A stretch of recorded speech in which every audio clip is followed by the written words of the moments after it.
Сайн байцгаана уу аним сонирхогчдоо. Миний Баатрын сургууль анимын Season 8-ийн 7 дугаар ангийг ярьж өгөхөд бэлэн боллоо. Энэ ангид Meteorio цохиулж буй Shigaraki-д хүрэх гэцэтгэн. Гэвч тэднийг тусгаарласан үл эвдэгдэх хаалт өмнө нь босч тэр нэвтэрч чаддаггүй. 7 дугаар хүүгээ энэ сэтгэлийн шарахтай ингэж явж байгааг огт мэдээгүй. All for One-ыг ялаад гэртээ нэг өдөр ирээд хүүтэйгээ жаргалтай байна гэж боддог байсан. Энэ шарах нь бүр ачгүйтэнд хүртэл хүрчгиймэ гэдэр төсөөлөөгүй байсан. Уйлаад л намайг уучлаарай гэх хүүгээ тэрвэхээр урагшааг үнэ. Midori-гийн гарнаас 7 дугаарх нэвтэрч тэр хаалтыг устгаж чаддаг. Өөрийн хүүгээ тэрвэрэхэд Midori ч бас Shigaraki-гийн сүүдэрт хүрч чаддаг.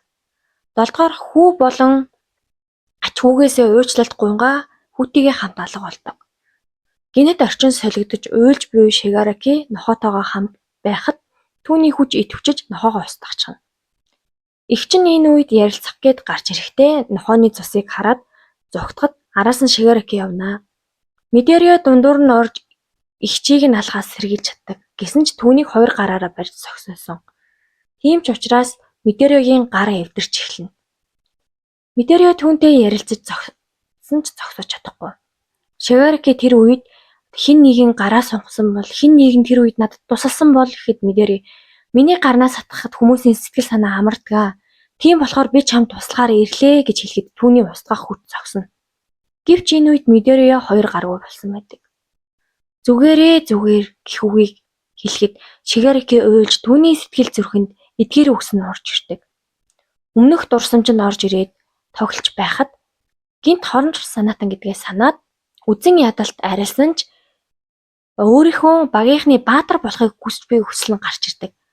Shigaraki-гийн хуруу гадаад ертөнцөд бутарч эхэлсэн байдаг. Энэ үед Shigaraki-гийн дурсамжинд аавынхын дурсамж орж ирнэ. Аавынх нь гэж бодсон чинь All for One-ийн дурсамж байдаг. Энэ байдал удаан ургуулчихсангүй All for One Shigaraki-гийн дурсамжинд гарч ирнэ. Чиний сэтгэл ялагдсанаар би эргэн ирлээ гэж хэлэхэд түүний биеийг залгичдаг. All for One үзэн ядалтыг суулгах савар Shigaraki-г сонгосон байсан. Тэр аавтай найзлах нэрийдлэр сэтгэлийн дарамт учруулж баатруудыг муу хинж биш мэтээр ойлголтыг давхар өгч байсан. Найзуудыг нь хүртэл түүнд бэлдэж өгсөн. Мөн нэг өдөр аав нь чинь найз байна гэж хөтөлж явахдаа докторын цуглуулсан чадварын дээжнүүд дундаас удирдах боломжгүй сүрлийг түүний бие рүү шилжүүлж өгсөн.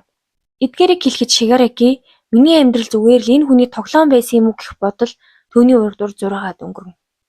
All for One миний биеэс зайл гэхэд Shigaraki устна. Энэ дэлбэрэлтээр Midori ч бас гадагшаа шидэгдэнэ. Гарч ирэхэд хоёр гаргүй хэвээрээ мөн түүний өрсөлдөгч нь All for One болон өөрчлөгдөнө. All for One-ы зорилго дүүгийнхээ араас хүчийг нь өөртөө аваад дүүгээ өөртөө нэгтгэх байсан. Энэ олон жил дүүгийнхээ араас явсан ч дүү нь өнөөдөр бүр мөсөн алга болсон. Тиймээс түүний сүүлийн зорилго болох дэлхийг устгах болсон. Гэвч дотроос нь Shigaraki-гийн хашгирын сонсогдоод байсан тул амаа гараар таглаад Midori-г алхаар ирнэ. Босох гэж хичээж буй Midori-г харах мөч үнэхээр зүрх зүсэн байсан. Midori-г устгах гээд галлах үед Sero гарч ирээд гарыг нь тууцаар ороогоод аврахаар ирлээ Midori гэж хэлнэ.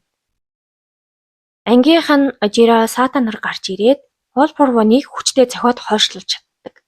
Гэтэл ард нь нэг портал нэгдэж Eraser багш гарч ирж харагдана. 10 минутын өмнөх үе рүү буцаад Yamada Kurogori Eraser 3 нэг далайн голд байгаагаар харагддаг. Yamada Kurogori-г зодоод биднийг буцаагаад тэргүүн шугамд аваачаач гэд уйлж буй хэсэг гардаг. Eraser төр хүлээ тэр уйлж байна. Гэхдээ Kurogori тэг ярилцаад үзье гэж итгэдэг. Тэгээ ярилцаж үзээд портлоо нээлгэж чаддаг. Төв байцтай холбогдож хаана хөдөлж чадах баатрууд байгаад заалгаад тэр газрууд руу явдаг. Баатар нэртэй байсан ч энгийн хүн болон амьдарч байгаа хүмүүс би туслахаар цуг очие тулалдъя гэж хүмүүс хэлсээр гарч ирсээр байдаг. Энэ үед Эри охин эврээ авахлаад Midori төвхийг хүсдэг. Эвэр бол бие гэсэн үг. Тиймээс түүнийг эдгэх байхаа гэдэг. Тулаан болж буй газар ирэхэд асар олон портал нэгдэж байгаа харагддаг. Eraser эврийг 2-3 минутын өмнө хөрвөл эдгэж чадах байх гэж таамаглаад Midori-д хүрэхэд түүний гарыг буцааж авчирч чаддаг. Портлаас Midori-гийн ангийнхан тулалдаж болох баатрууд шархтайж гисэн ирснээр энэ анги дуустгаа. Дараагийн ангид юу болох талаар та бүхэн юу гэж бодож байна? Дараа 7 хоногт шинэ ангиараа уулзцгаая. Түр баяртай.